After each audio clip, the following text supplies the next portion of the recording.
IBPS ने एक notification जारी किया है, common recruitment process for recruitment of specialist officer in participating banks.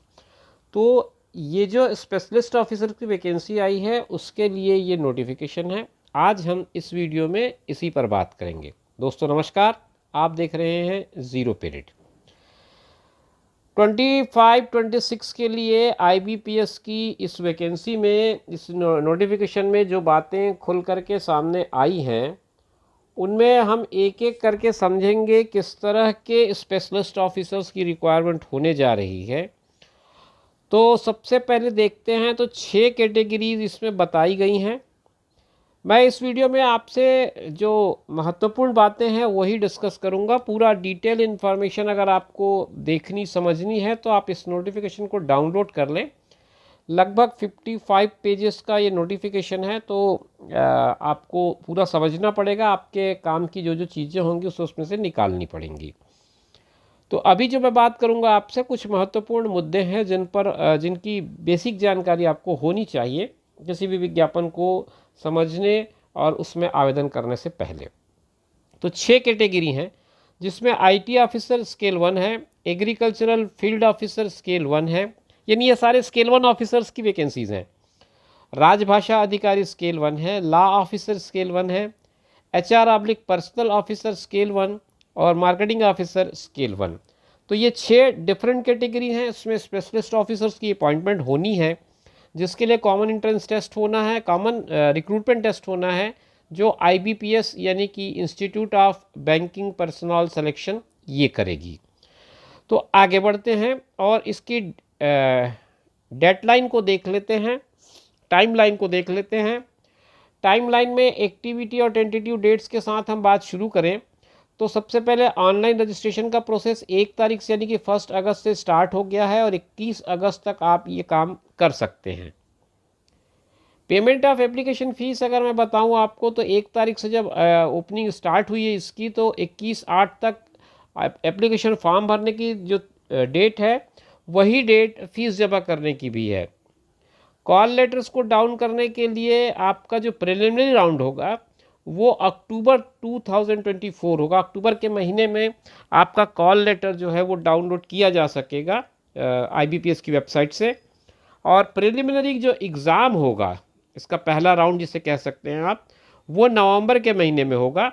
नवंबर के महीने में प्रिलिमिनरी राउंड जो है वो ऑनलाइन या कि सीबीटी के बेसिस पे होगा और उसके बाद इसका रिजल्ट डिक्लेयर कर दिया जाएगा नवंबर या दिसंबर के महीने में ही। नवंबर में एग्ज़ाम होगा, शुरू के नवंबर में हो सकता है एग्ज़ाम हो, तो लास्ट के आते आते या दिसंबर 1 तक आपका रिज़ल्ट आ जाएगा प्रीलिम्स का।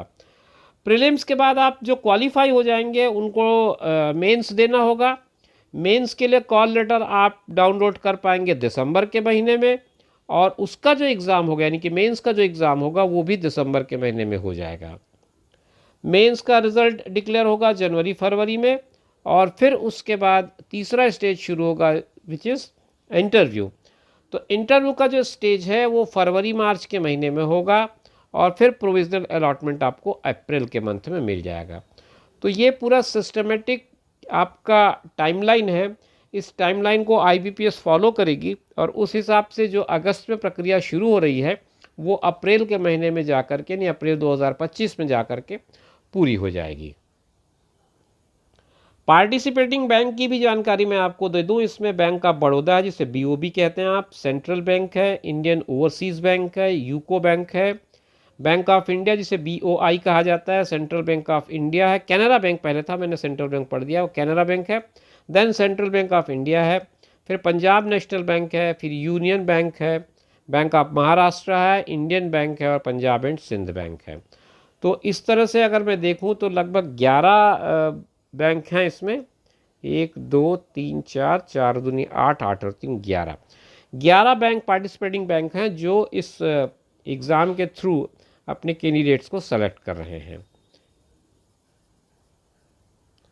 एजुकेशनल क्वालिफिकेशन समझना चाहें आप तो देख सकते हैं, पोस्ट कोड 1 जो आईटी ऑफिसर का है स्केल 1 का, इसके लिए एज लिमिट 20 से 30 की रखी गई है और इस पे जो क्वालिफिकेशन कहा गया है वो है 4 years engineering / technology degree in computer science, computer application information technology, electronics and telecommunication, R post graduate degree in electronics and telecommunication, electronics and communication, और ये सारी जो इलेक्ट्रॉनिक्स से संबंधित जितनी डिग्रियां हो सकती वो हैं।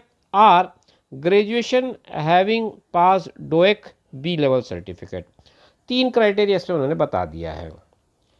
दूसरा एग्रीकल्चर फील्ड ऑफिसर है, एज लिमिट 20 से 30 की इसमें भी बताई गई है। स्केल 1 ऑफिसर होगा, 4 year degree graduation in agriculture, horticulture, animal husbandry, veterinary, fishery science, pisciculture, agriculture marketing, corporation, cooperation and banking. तो ये बहुत सारे इस पर टेक्निकल टर्म्स हैं जो आप अपने नॉलेज के हिसाब से समझ पाएंगे अगर आप इसमें आवेदन कर रहे हैं। तो राजभाषा अधिकारी का जो पद है उसमें post graduate degree in Hindi with English as subject in the degree.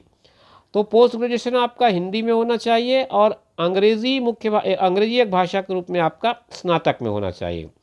अगर ऐसा नहीं है तो फिर post graduate degree in Sanskrit हो with English and Hindi as a subject at the degree level.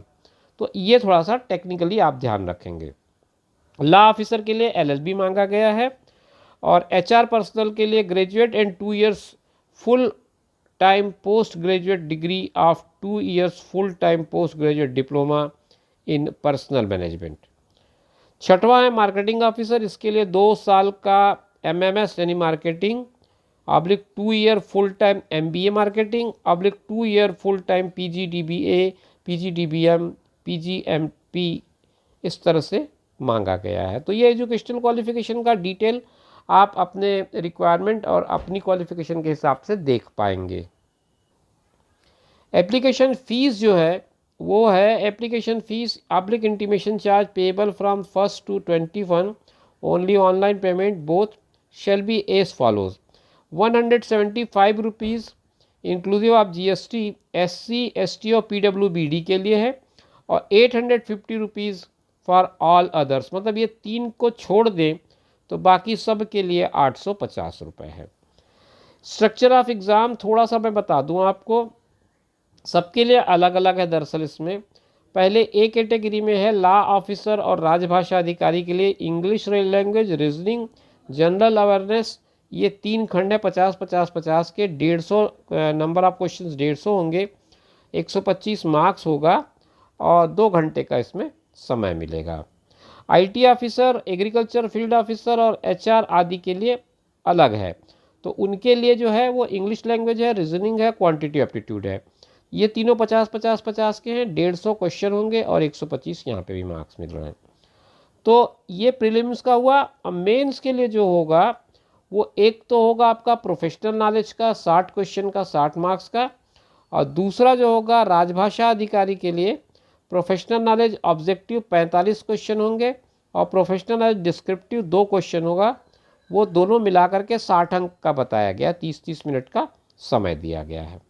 तो हर कैटेगरी की अपनी डिमांड है, इसलिए इस वीडियो में अगर मैं एक एक पोस्ट के हिसाब से डिस्कस करूंगा तो काफ़ी लंबा वक्त लग जाएगा, वीडियो लंबी हो जाएगी।